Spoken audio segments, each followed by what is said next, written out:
Assalamualaikum warahmatullahi wabarakatuh. Kepada sahabatku yang sangat dimuliakan oleh Allah Subhanahu Ta'ala, Allah Subhanahu Ta'ala berfirman di dalam surah Al-Maidah ayat 90. Bismillahirrahmanirrahim. Ya ayyuhalladzina amanu innamal khamru wal maisiru wal ansabu wal azlamu rijsun min amali syaitan fajtanibuhu la'allakum tuflihun. Hai orang-orang yang beriman, sesungguhnya arak atau permainan judi, berhala dan tenung adalah perbuatan kotor atau keji dari perbuatan setan. Maka jauhilah, mudah-mudahan kamu sekalian berbahagia. Diriwayatkan bahawa Nabi Nuh alaihissalam tatkala menanam pohon anggur dan pohon itu tidak mau tumbuh dengan subur, maka datanglah iblis terkutuk seraya berkata, "Hai Nabi Allah, apabila engkau menghendaki agar supaya pohon anggur itu bisa subur, maka biarkan atau izinkan aku memotong 7 binatang untuk pohon anggur itu." Kata Nabi Nuh alaihissalam, "Kerjakanlah." Maka iblis memotong harimau, beruang, macan loreng, anjing hutan atau anjing, ayam jantan dan garangan. Kemudian dia menuangkan darahnya pada pokok pohon anggur tersebut, dan saat itu pula pohon menjadi subur dan sudah berbuah 7 macam warna, padahal sebelumnya hanya berbuah 1 macam warna. Oleh karena itulah maka orang yang meminum arak itu menjadi pemberani seperti harimau, kuat seperti beruang, suka marah seperti macan loreng, suka berbicara seperti anjing hutan, suka membunuh seperti anjing, suka balas dendam seperti garangan, dan suka bersuara seperti ayam jantan. Dari Abu Hurairah radhiyallahu an, beliau berkata, sesungguhnya Rasulullah sallallahu alaihi wasallam bersabda, tidaklah seorang penzina itu melakukan zina ketika berbuat zina sedang dia beriman, dan tidak seorang pencuri itu mencuri ketika mencuri sedang dia beriman, dan tidaklah seorang peminum arak itu minum ketika minum arak sedang dia beriman. Tidak akan berbuat zina, tidak akan mencuri, dan tidak akan minum arak sedang dia itu seorang mukmin. Hadis diriwayatkan oleh Imam Al-Bukhari. Dari Ibnu Abbas radhiyallahu anhu berkata bahwa Rasulullah sallallahu alaihi wasallam bersabda, barang siapa beriman kepada Allah dan kepada hari akhir, maka janganlah dia duduk di meja makan sambil minum arak. Hadis diriwayatkan oleh Tabrani.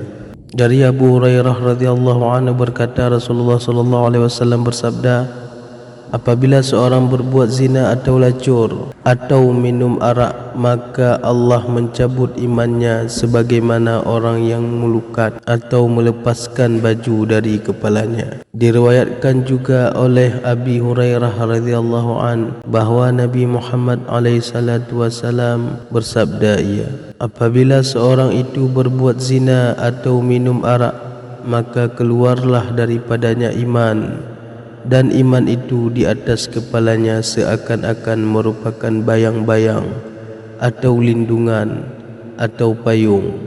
Dan bila telah selesai melakukan keduanya, maka imannya akan kembali lagi kepadanya. Hadis diriwayatkan oleh Imam Al-Bukhari.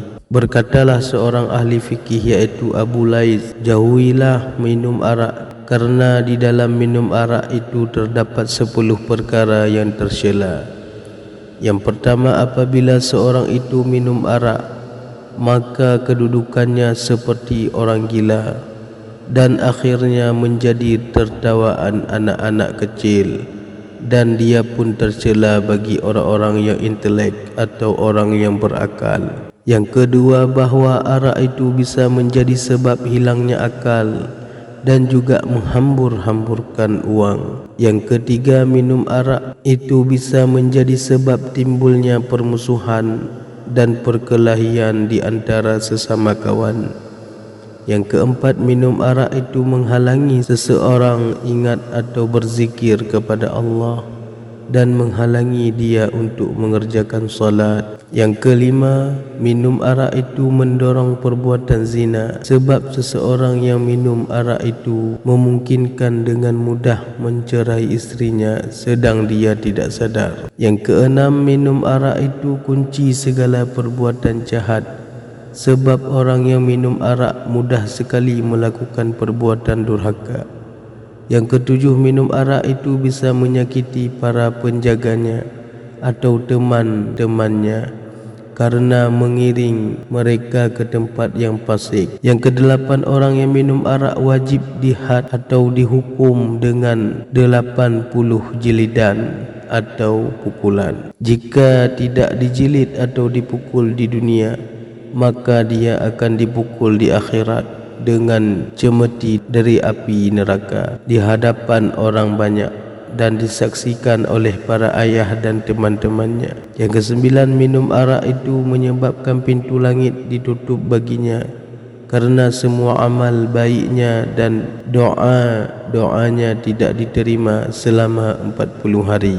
Yang kesepuluh, minum arak itu membahayakan karena dikhawatirkan dicabut imannya ketika mati. Semua akibat siksa ini adalah di dunia sebelum matinya dan belum selesai menghadapi siksa di akhirat nantinya. Maka tidak sewajarnya bagi orang-orang yang berakal memilih kelezatan yang hanya sedikit dan sebentar daripada kenikmatan banyak dan selama-lamanya. Diriwayatkan oleh Abi Humamah bahawa Nabi SAW bersabda, 3 macam orang yang tidak akan masuk syurga. Yang pertama, peminum arak. Yang kedua, yang memutuskan tali silaturrahim atau tali persaudaraan. Yang ketiga, orang yang mempercayai para ahli sihir. Barang siapa meninggal dunia tetap sebagai peminum arak, maka dia akan diberi minum oleh Allah Ta'ala dari air sungai Ghuta, yaitu sebuah sungai yang mengalir dari farjinya atau kemaluannya para wanita lajur. Sungai itu menambah sakitnya para penghuni neraka dari sebab baunya. Wallahu alam bisawab. Mudah-mudahan bermanfaat bagi kita semua. Amin amin ya rabbal alamin. Assalamualaikum warahmatullahi wabarakatuh.